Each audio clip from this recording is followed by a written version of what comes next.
An interesting thing about barn owls too is that the parents are often irritated by their own young.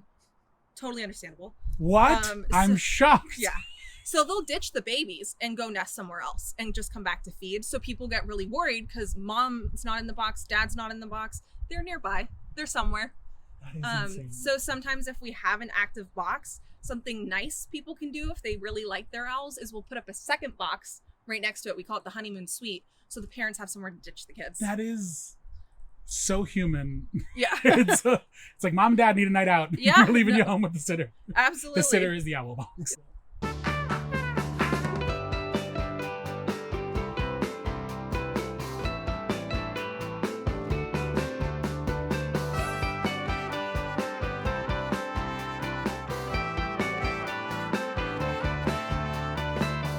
Thank you so much for joining us today, Jacqueline. Of course. Maybe we could start. You could introduce yourself a little bit. My name is Jacqueline, and I manage the Hungry Owl Project. I am the Assistant Director of Hospital Programs at WildCare, which includes Hungry Owl. I've been there since I was 18 years old, and I grew up going to summer camp there, so I truly have never left. I used to work part-time at Sonoma County Wildlife, and they got me into their barn owl box program. And that's how I learned everything about barn owl boxes and barn owls. And I came back to WildCare again, and there was a spot open to take over Hungry Owl. And I said, I have 1,000 ideas, so please give it to me.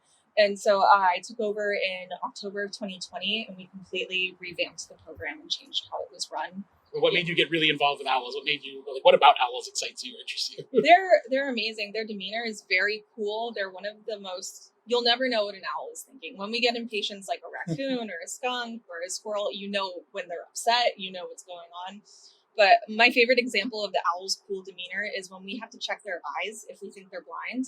One thing we do is we'll drop a cotton ball in front of an animal, and if they follow it, we know they can see. Owls do not care. So you cannot get an owl to pay attention to you if your life depended on it. So That must be very frustrating. Yeah, it is. We have to go to the eye doctor a lot if we have an eye problem with an owl. But they're very mellow. They're all very different, and their behaviors and for what they look like from babies to adults is truly amazing. Like baby barn owls are not the cutest things on the planet, but they like grow up to be these ethereal creatures that are just beautiful. When we try to follow the permaculture principles, every problem has a solution in nature. So we just need to find the natural predator, and just by hunting, they reduce the population. And in general, the rest just try to leave somewhere else where it's less dangerous. And it's at the end, it's less work for us. Exactly. So the nature is going to work for us. How important are owls to helping control other wildlife populations like rodents? How does that? They are fantastic. Yeah. They are the answer. So one breeding season, you have a male and female owl in a box. They'll catch 3,000 rodents during their breeding season. 3,000 rodents? 3,000 rodents just during breeding season. So they're hunting 8 to 10 rodents a night, let's say. And that's one of them. And then they can have a clutch up to 6. Usually we see around 3 or 4, but it can be up to 6. And they have to feed all those babies too. So they're hunting at dusk and dawn. Yeah. And on top of that, having an owl around, it's really beautiful. It's amazing. It's absolutely amazing. I have some clients that have children, and they get to watch the babies fledge and leave the box, and they fly laps around the yard before they come back in. It's really a special experience to just watch these babies grow up and then have the pair come back and do the same thing the next spring. That's awesome. Yeah. Plus, I hear they're a hoot. I'm sure you've never heard that joke before. Actually, barn owls do not hoot. They don't hoot? They do not hoot. Aww. The call they make is they scream. So, so they scream, but they only do it when they're flirting. So when they're looking for their pair, you'll hear these like banshee cries, and that's where the legend of the banshee actually came from. Was from barn owls screaming, and then you see this white fly over your head at night. So and that's flirting. That's like their way of being flirting. like, "Hey, come here!" Yeah. Screaming at the other owl. Exactly. The only other time they'll scream is if they're very, very angry. So Okay. at WildCare, when we get them in as patients, there's a lot of screaming going on. And you're like, "Are you flirting with me, or are you very mad right now?" Exactly. I think you're mad right now. Okay. And the babies kind of hiss like kittens, so Okay. you can hear it from the box. I haven't had anyone say, "Please get rid of this box." They're so annoying, but they do hiss at each other, and you can hear their talons on the wood. The other species interesting. of owls that are likely to occupy this box if barn owls don't, which I know there's a population of both here, are screech owls, who do not screech, they hoot. Okay, so just to be clear, barn owls screech but don't hoot. screech owls hoot but don't screech. Exactly. Makes perfect Exactly. sense. Yeah. Aww. It's actually more of a trill because the great horned owls do that deep, like, that you'll hear in the middle of the night. Okay. The screech owls is softer and quieter, and they have like probably 4 or 5 trills where they go really fast. Okay. But screech owls, they're little. They're about this big. They weigh around 200 grams and less. That's so cute. They're very sweet. And they are also in this area. They're also cavity nesters, so there's always a chance that they end up occupying. So screech owls are too little to go after adult rats, so they're more of your vole and mouse control. Got it. Smaller. Exactly. Smaller. Barn owls and screech owls are the two we're most likely to see in this area, And- in the Bay Area here. Yeah, they're definitely our most common of species with great horned owls. But great horned owls are platform nesters, so they usually hijack someone else's nest, so they'll take over hawks' nests and things like that. But they need a flat surface to have their babies. They won't go into a box. Okay. All I know about the owls is when they fly, they're very, very silent, and also they deliver mail. I guess. Yeah. So Harry So Potter reference? Yeah. Okay. So barn owls, actually, the reason they're so quiet is because they don't have any oil on their feathers at all, which Okay. makes them completely silent during hunting. But the downside of that is they can't fly in the rain, which means they can't hunt in the rain. So with the drought going on, they're actually thriving right now and having 2 batches of babies in a breeding season, which is something we haven't seen before. We're suspecting it by the amount of waste we're finding at the end of each season. And we're having longer baby seasons. I had an active nest this year, November 28th, which is very late. Usually we're thinking April, May, June, and someone called me, I have baby barn owls, and I was like, no way. And he sent me pictures, and I was like, those are baby barn owls. You're like, I recognize those ugly faces. Yes, Those are they. exactly. Exactly. They're endearing. They're endearing. Are they endangered or is it just more like a vulnerable population? What's the situation with our owls here? So it depends on which species you're looking at. For the barn owls, they are not endangered, but their habitat is being taken away, which is why the boxes are so important.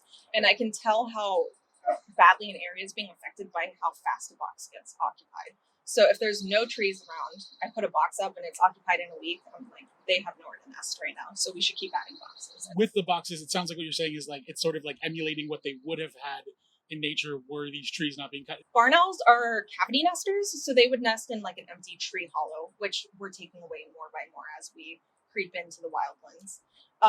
So I honestly don't understand how they do it though, because we have to clean these boxes once a year, no matter what. There is no exceptions to having these boxes cleaned, because after COVID, a year got missed of cleaning, and I was going into boxes with 16 inches of waste. Like 16 inches solid waste because they regurgitate all their pellets in the nest. So I don't understand how that works in the wild, how they keep those tree hollows clean and don't have to move every year. But yes, essentially we are recreating a tree hollow.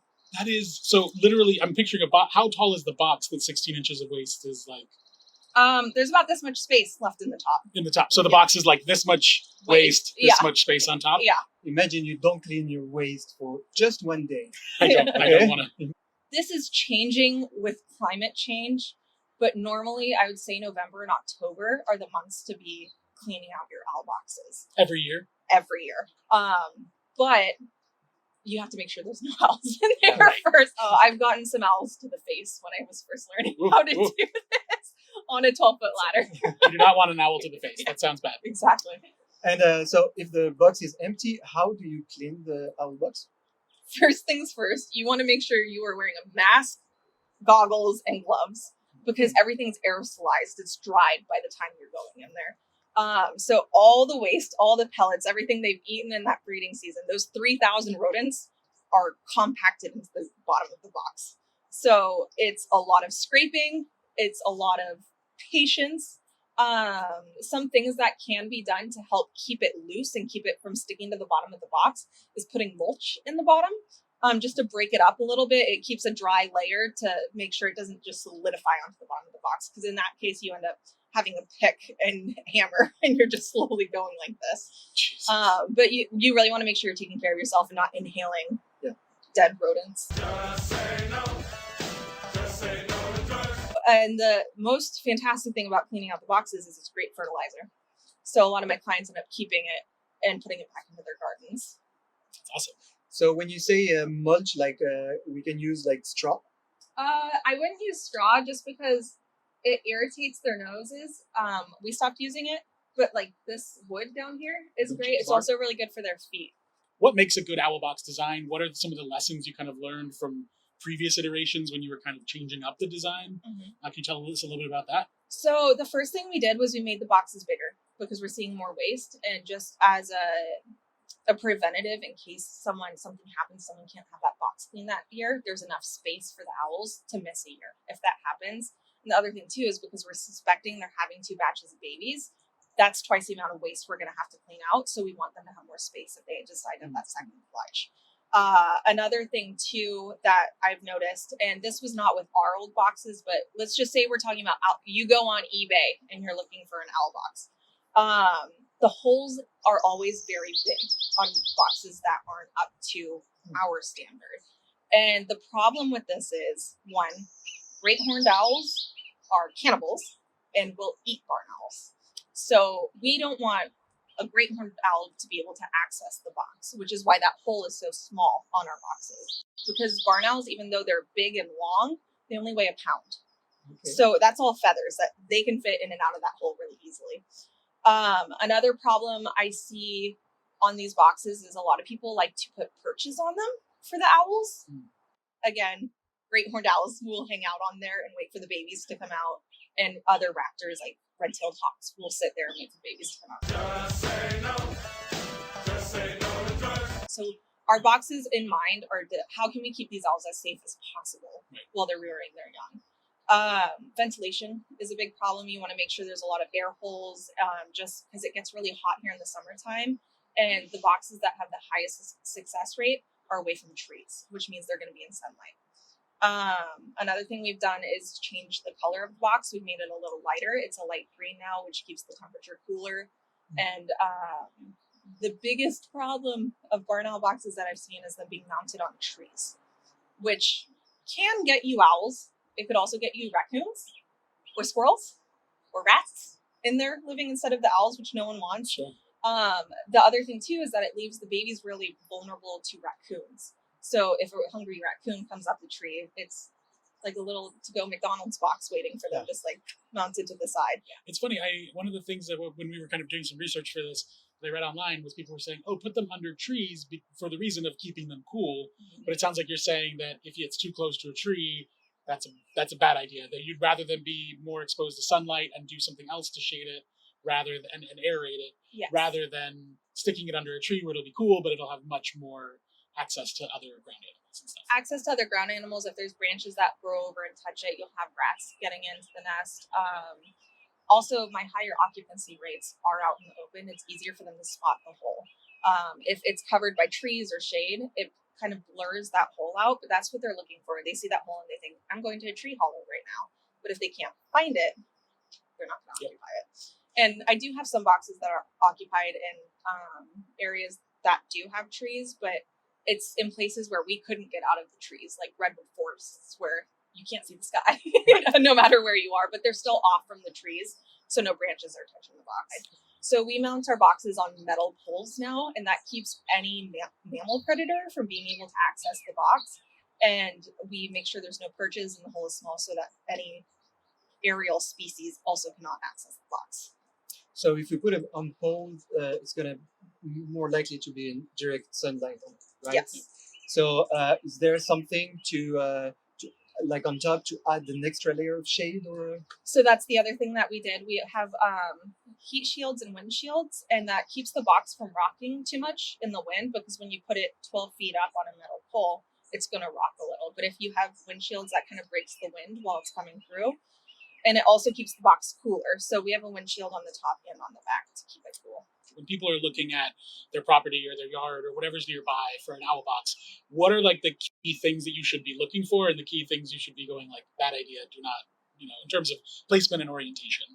So if there's a pool, bad idea. The babies don't recognize it. If you wanted to put the box here and there's a pool right here, the babies are going to be learning how to fly and you're going to be fishing babies out of your pool, which is not fun. Another thing is for them to spot the box, I always have what we call it like a landing strip, which is a clear space of no trees for them to come fly down into. Like if there's a tree right here and you put a box right here facing the tree, it makes it hard for them to access the box because they're coming in hard during flight. So you don't want to put it there. It also blocks them from seeing the box in general because they're looking for the hole, and if the hole is obstructed, they're not going to come to the box. Obviously, for people who live here in this area, they can buy boxes from you all. But if people live somewhere where they can't buy them from like a local resource, or they want to try making their own, what advice would you have for someone who is going to be starting to build their own box? So the awesome thing about Hungry Owl is we do help people out of state. Oh, okay. So Great. if they emailed us and said, I'm in Wyoming, but I know I have a barn owl population, I don't know anyone handy, but I'll help them either find a source that I know is reliable in the area, and I'll call and talk to people, or we will help them build their own box. Yeah, so we just want to make sure the owls are getting what they need to. I've even had clients down in South America that have called and Really? said, we have all this land and we want to put up boxes. And I'm like, do you know you have barn owls? And they said, sure do. Barn owls are on every continent except for Antarctica. Yeah. So they are around. So we like to help people that way. Just because there are a lot of mistakes that can be made and a lot of false information out there and a lot of DIY kits that will end up hurting the owls. Just say no. Just say no to drugs. What else could be dangerous for the owl in like a human environment? The number one thing I would say, the first thing we check for when we are talking to anyone about owl boxes is poison. So if there is poison anywhere on the property, we're not putting up a box. It has to be pulled. For every different kind of poison has a life expectancy in the wild, even after it's been pulled. So I look up what kind of poison they're using, how long it's going to take to be cleared from the environment, and then I'll schedule them to get a box put in. But say the rat eats the poison, the owl eats the rat, then the owl is sick. And we see this a lot at WildCare. We see high rodenticide rates at WildCare in all of our wildlife, not just raptors, but especially when there are boxes, we want to make sure that they're being taken care of. So we really advocate for no poison. We make sure if we put it in an area like this that's a little more suburban, people are advocating to their neighbors no poison, because it takes one rat coming over your fence or the owl going and hunting in their yard for that to happen. We can't control what everyone's going to do. Even when I put boxes up on the farm, I don't know what the farm next door is doing. And so what we say is go on next door, say, hey, I got an owl box. And even better, if your owl box is occupied, take the selfie stick, take a picture of it. People respond great to that and be like, look at these baby owls. Let's keep them safe and not use poison. So it's just doing as much as you can for your community by advocating and making sure that people are aware you have a box, that there are owls in the neighborhood. And a lot of people just don't know that the poison affects the owls. It's not a well-known thing. I've gone places to clean boxes and I've found poison boxes on my way there and had conversations with them. We temporarily plugged the box while they pulled it, and everyone's really understanding. I just think it's not widely known. A few other things is we do pay attention if there's busy roads directly nearby. So if it's a really, really busy street, then we'll probably not put a box up. That's one of the raptors' number one predators in the wild are cars and poison. So we want to make sure that any babies we're encouraging to be raised in a spot are going to have a safe place to grow up.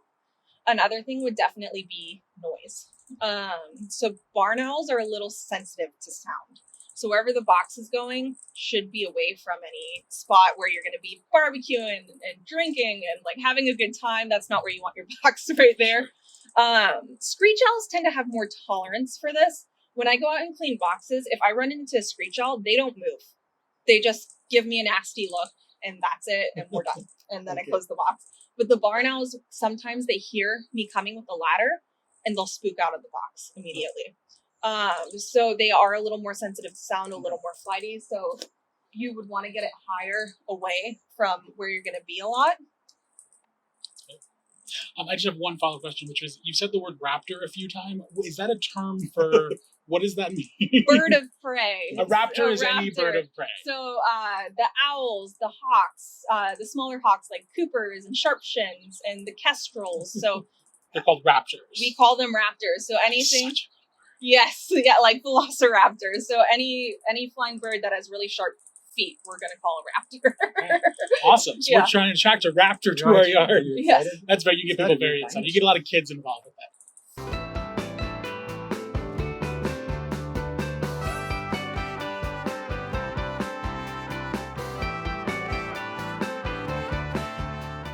What's the word for hoot in French?